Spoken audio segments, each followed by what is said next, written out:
ayun, medyo mahirap talaga siya sa procurement, pero kailangan mo talagang mag-invest ng time sa procurement kasi if nagsettle ka lang sa less sa procurement, hindi mo ma-achieve yung quality and design na gusto mong i-execute.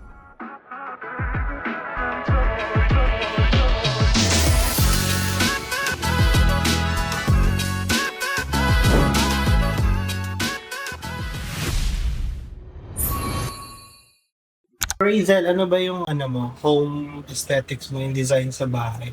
Kasi ako personally, I like rustic, yung parang New York style. Industrial. Industrial, that's the right term, industrial type ng design. Ikaw ba? Ano is your- Ako, personally, gusto ko talaga mid-century modern. Kung ako magkakaroon ako ng chance na renovate or mag-design ako ng sarili kong space, yun talaga yung goal ko. Pero personally, gusto ko talaga yung lively yung place. And mahilig din kasi ako sa mga statement pieces. Gusto kong mag-invest sa mga kakaibang furniture. And usually nakikita yun sa mga mid-century modern.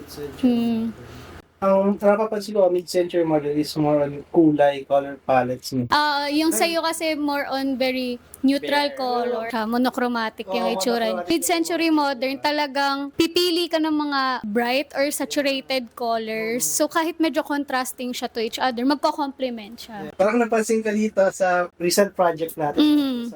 Gumagawa siya yung Ox Red. Tama ba?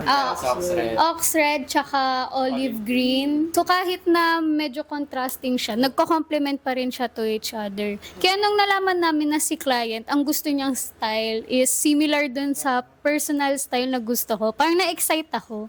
Kasi wala pa kaming project sa Eco so far na first time na may client ang gustong style ay mid-century modern. Let's say you have to convince me na gusto ko, di ba, Industrial. design. Kasi gusto mo i-convince na bakit yun na lang yung gawin kong design ng bahay. Bakit mid-century Let's say modern? like that. Siguro I would say na isa kasi sa mga biggest characteristic ng mid-century modern ay high functionality siya. So, sa mid-century modern, kahit na iba't ibang type of furniture siya. For example, ito sa space natin, ito green, tas biglang blue, tapos may pattern yung carpet, tas wood yung table, and yet nagiging cohesive siya.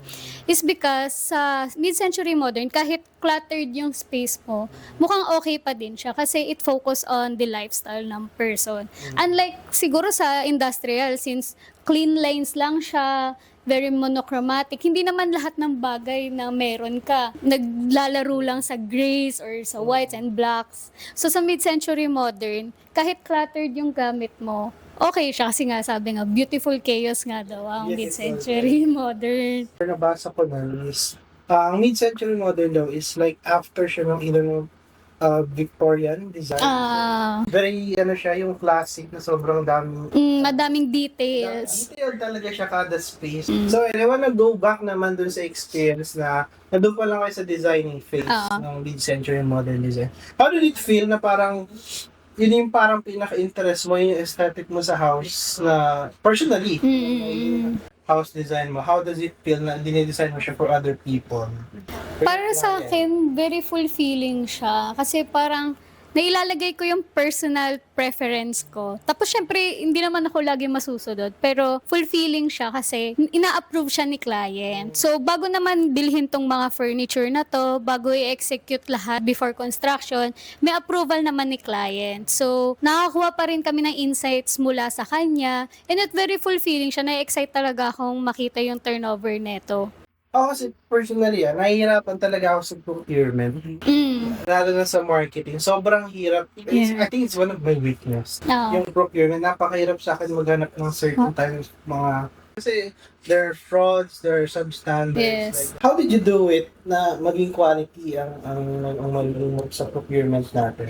Sa procurement, kasi sa mid-century modern, di ba, iba't ibang type of pieces siya. So, for example, itong sofa, iba yung supplier nung sa upuan na ito. Kahit pareha silang upuan, magkaiba sila ng supplier. So, talagang hinaluhug-hug talaga namin ng internet para makahanap. And then bago naman kasi ito i-purchase, since big purchase siya, pinuntahan muna yung showroom para makita yung quality. Yung Talagang punta kayo din. Oh, Personal. yes, personal. Yung tiles naman, medyo nahirapan kami kasi gusto ni client yung ganyan type of subway tiles. Yung hindi lang siya flat na green, gusto niya may texture, may onting pagka-rustic or rough yung, parang ganon. Tawag pala dyan yung subway tile. Wow! Parang makikita ko lang madalas yung parang square. Mosaic na ano, tulad niyan, hinanap pa namin yan sa Pampanga talaga. Oo. So, ayun, medyo mahirap talaga siya sa procurement, pero kailangan mo talagang mag-invest ng time sa procurement kasi if nagsettle ka lang sa less sa procurement, hindi mo ma-achieve yung quality and design na gusto mong i-execute. So, proceed naman tayo sa execution. No? So, Okay, project head. Execution. so, we have a recent project here of passing, no? And we just started Polar today. So, how does it feel, Edward, na natapos na yung project na dinesign niyo dalawa nila dito? Fulfilling talaga ang once na nakakatapos ka ng project. After all the stress sa construction is very stressful talaga. So, you need to handle it well na lang. And after makita mo yung project na patapos na and turnover, very fulfilling siya na matapos mo yung project. Lalo na kapag nagde-design ka, tapos yung mga render mo, tapos makakita mo sa actual, sakto siya sa design, tama siya sa design. Ayun, nakakatuwa lang na ganun design.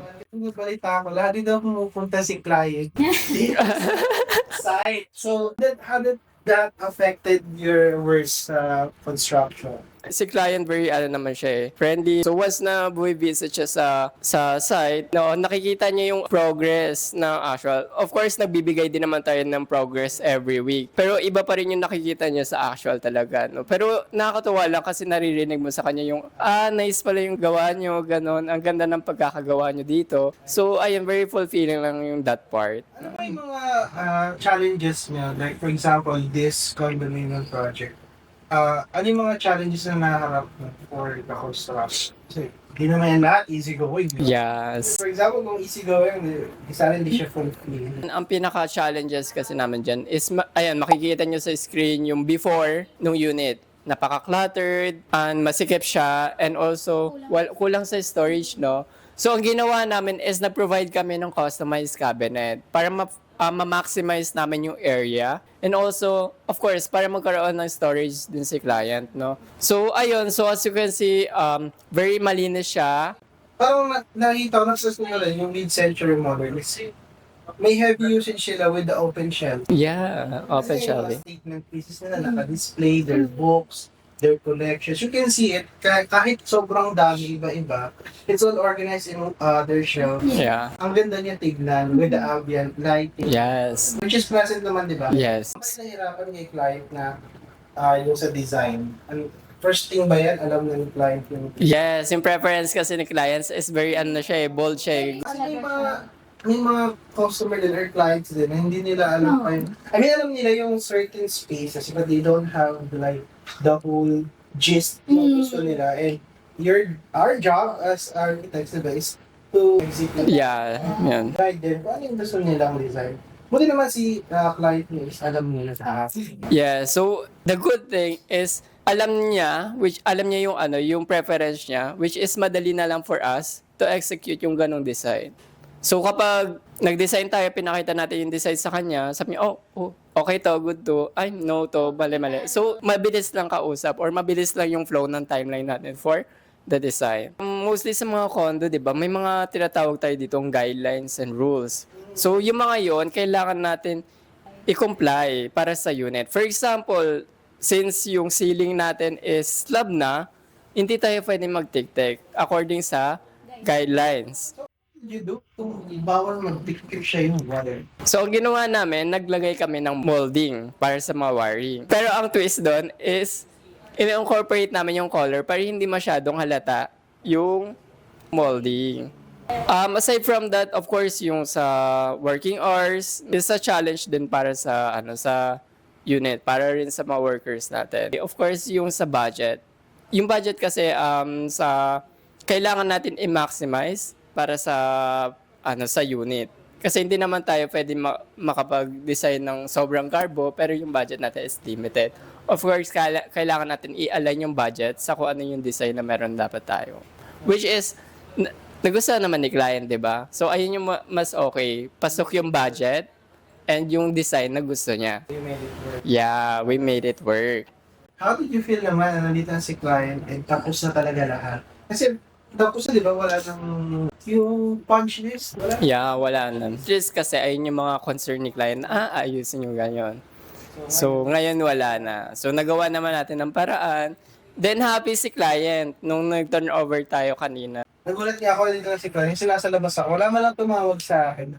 Hey, this is client. Ay, okay. Dito na pala siya. So, pumasok na lang ako ng pasilyo din. Kasi nag-picture taking sila dito, yung cameraman natin. Hindi mo ako sinabihan, di ba? Picture ka sa like nerd. Hindi mo lang ako sinama sa picture. Grabe. So, that's all for our podcast. 101. The hero.